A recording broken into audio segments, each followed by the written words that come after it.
দেখেন, গত বছরই আমরা অভ্যুত্থানের পরে অনেকগুলো রাজনৈতিক ভুল আমরা সবাই মিলে করেছি। প্রধানতম রাজনৈতিক ভুল করেছি ক্যান্টনমেন্টে যাওয়া। রাজনৈতিক দল কখনো ক্যান্টনমেন্টে গিয়ে মিটিং করতে পারে না।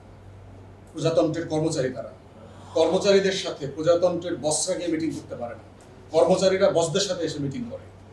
অতএব যেটা প্রয়োজন ছিল, সকল রাজনৈতিক দল নিজেরা বসে মিটিং করা দরকার ছিল। ফার্স্ট গণঅভ্যুত্থান হয়ে গেছে, ছাত্রদের নেতৃত্বে নতুন করে মিটিং হবে।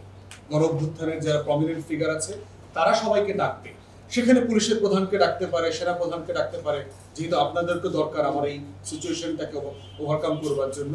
এটা আমাদের একটা বড় ভুল। দ্বিতীয় ভুল করেছি আমরা, সেটা হচ্ছে জাতীয় সরকার না করা। প্রফেসর ইউনূসকে সামনে রেখে রাজনৈতিক এবং অরাজনৈতিক টেকনোক্র্যাট সবাইকে মিলিয়ে একটা জাতীয় সরকার করা দরকার ছিল। তাহলে যেটা হতো, এই যে কমিশনের নামে সংস্কার করতে হলো না এত মাস, আমরা সংস্কারগুলো অধিকাংশ বাস্তবায়ন করে ফেলতাম। কারণ রাজনৈতিক দল তো আর প্রতিবাদ করতো না, কারণ একই ক্যাবিনেট মিটিংয়ে তো সবাই মিলে সিদ্ধান্ত নিতাম যে এটা করা দরকার, করে ফেলে না। এরপরে হচ্ছে ন্যাশনাল যে ক্যাওয়াস হয়েছে, এই মিছিল, এই মিটিং, স্যাবোটাজ, এইটা সেটা, এগুলো ডিল করাটা সহজ হইতো। থার্ড যেটা মোটা দাগে আমরা ভুল করেছি, সেটা হচ্ছে এই যে নাটক। সেটা হচ্ছে যে আপনার এই সংবিধানের 106 নাটক।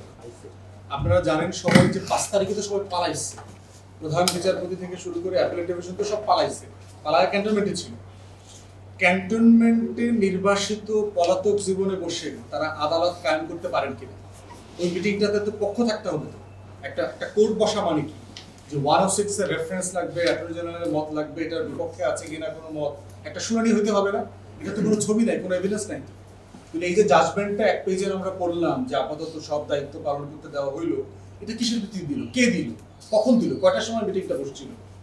তো এইরকম প্রচুর ধোঁয়াশা এখানে আছে, প্রয়োজন ছিল না। একটা গণঅভ্যুত্থান হয়ে যাওয়ার পরে এই সরকার গঠন, আপনাদের মনে থাকার কথা, 90-তে যখন আমরা চিফ জাস্টিসকে এনে, শাহাবুদ্দিনকে এনে উপরাষ্ট্রপতি বানাইলাম, উপরাষ্ট্রপতি রিজাইন করলো, রাষ্ট্রপতি রিজাইন করলো, সে ভারপ্রাপ্ত রাষ্ট্রপতি হইলো, এটা কিসের ভিত্তিতে হয়েছে? সংবিধান সংশোধন করে হয়েছে তখন। এবং উনি আবার এই দায়িত্ব পালন করে কেয়ারটেকার নির্বাচন করে দিয়ে উনি আবার প্রধান বিচারপতি হইলেন, পরবর্তী পার্লামেন্ট সেটা রেটিফাই করে নিয়েছে।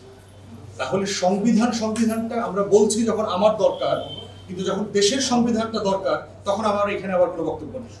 তাহলে আমাদের কথা হচ্ছে যে ভাই, আপনি সংবিধানে থাকলে নির্বাচনটা 2029-এ চান, আমাদের কোনো আপত্তি নেই। প্রফেসর ইউনূস 29 সাল পর্যন্ত থাকুক, কিন্তু যদি ফেব্রুয়ারিতে নির্বাচন চান, সেটা সংবিধানের মধ্যে কিভাবে চাইবেন আপনি?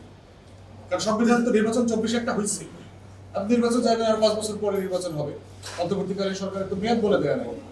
তো সেই কারণে আমরা বলেছি যে পার্মানেন্টলি এই পজিশনটাকে অ্যাড্রেস করা দরকার। যেটা হয়েছে হয়ে গেছে, মানে কি যে আমরা এটা এখন ডিল করতে পারবো না? প্রত্যেক দিন সংবিধান লঙ্ঘন হচ্ছে, প্রতিদিন হচ্ছে। যা কিছু প্রধান উপদেষ্টা কি সচিব বানাইতে পারে এরকম কোনো প্রভিশন আছে? প্রধান উপদেষ্টা কি আর একজনকে ওই চিফ জাস্টিস বানাইতে পারে, জাস্টিস বানাইতে পারে? কোথাও নাই। তা আমরা করতেছি। তাহলে কেন জুলাই সনদের ব্যাপারেই বলা হচ্ছে যে এইটা ভাই ওই 26-এ ওই ইয়েরা বসবে, সংসদ বসবে, ওনারা করতে হবে? কেন করতে হবে?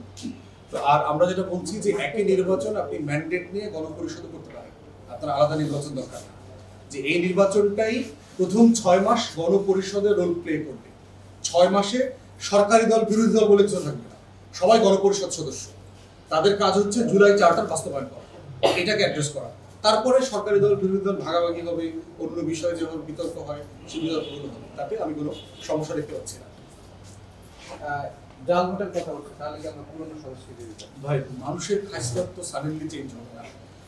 দূষিত ডিএনএ, ফরমালিন যুক্ত খাবার, দূষিত বাতাস, আপনি থাকেন একটা ফরমালিনের দেশে। আমরা যে বেঁচে আছি প্রত্যেক দিন, এই বেঁচে থাকাটা একটা দুর্ঘটনা, একটা মানে একটা মিরাকলের মতো, মুজিজার মতো একটা ব্যাপার। তো সেই দেশে আপনার কয়টা জাল ভোট করছে? 5, 7, 10টা, 15টা, 20টা অভিযোগ আসছে। এই যে বিশাল আপনার 78% ছেলেমেয়েরা ভোট দিচ্ছে ভোটার দাগে, এটা আপনি মানে ইগনোরেবল।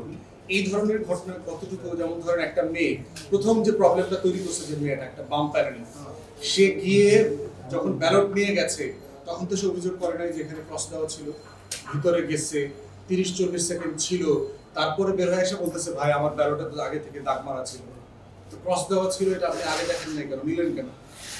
তো প্রশ্ন হচ্ছে যে এইটা, এগুলো হলো দুষ্টামি, এবং এই দুষ্টামিগুলো আসলে ধোপে টেকবে না। কয়টা ধরেন 15, 20, 100, 200, তো 100 200 500 ভোটে কি রেজাল্টে কোনো পরিবর্তন হবে?